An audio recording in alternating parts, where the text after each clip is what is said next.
Good morning, it's Chris with Citygirlhomestead. Sorry for the light. We're actually getting sunlight for the first time in a while. I'm going to do something today that I've been promising to do, and that's to do more dehydrating. So what I'm going to be doing is I'm going to make minute rice. So, I put all my rice in these, and I just bought a brand new container, so I want to fill that back up. So I'm going to take 4 cups of rice, and you need 1 1/4 cups of liquid for every cup. So we're going to need 5 cups of water. Still not quite with it. Started the antibiotics last night, but boy, I'll tell you, doesn't feel like it. Alrighty, let's get that down to 1. Here we go. And then usually I just give it a little bit of a stir.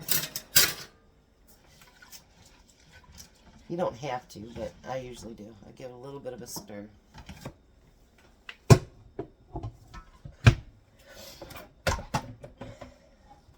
And then make sure that your thing is on sealing. And I just used it, so let me check my rim here again, make sure everything's tight. And it is. Then we're going to set it for manual. I have it set for 3 minutes. It's going to come up to pressure. I'm going to let it cook for 3 minutes, and I'm going to let it come down on its own for 10 minutes. Then that one will be done. But let me bring you over to the other part of the kitchen. I want to show you what I did earlier. Alright, so I'm over here now. Yesterday, if you remember, with that all-in-one dish, which I'm going to make another one of those today, I used chicken broth. Well, you can use chicken broth or any other flavoring. Just make sure you don't use anything with a lot of fat content because it doesn't dehydrate.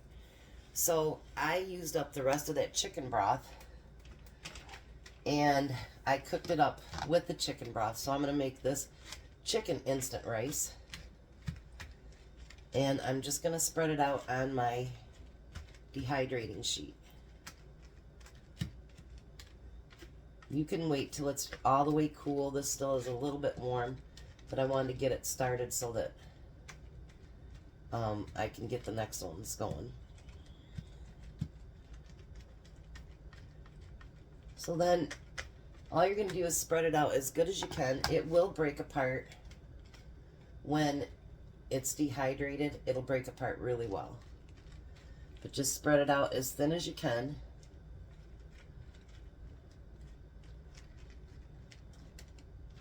And then after I get the other rice done and on its trays, then I will actually dehydrate for 6 hours at about 135. So when I get that done, I'll bring you back. So it might not be today that you see it, but you'll get to see it today or tomorrow. And I'll show you what it looks like, what's been dehydrated, and how to store it. I'll be back. Alrighty, so it's been about 10 hours, and I still have 4 trays that are not finished, but I had 2 trays that did. This is my chicken rice. It's awesome. Then my new jar, Lorene found out, it is a 1940s pickle jar. And so you'll see that in a different video, the question I asked. This is my regular rice. And I'm going to pour the rest of that in here.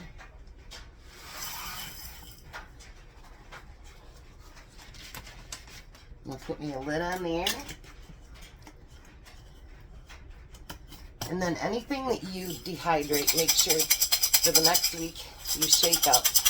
Make sure it doesn't, you know what I mean, make sure everything is dry in there. Anything that sticks together, once you put it in water, it's all going to separate anyway. So don't freak out if you couldn't get every piece broken up or whatever.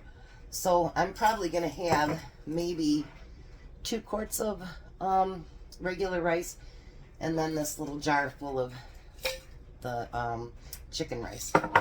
So now it only takes a minute to cook. You use a cup of this to a cup of water, and you're done in a minute. So now instead of 45 minutes to cook your rice, there you go. So I'll finish the rest of it up, but I'll finish the video tonight. And as you can see, she has a brand new home and a brand new purpose. And it's not pickles. Which is funny, because this is a pickle jar too. All right, you guys have a very blessed night. Be a blessing.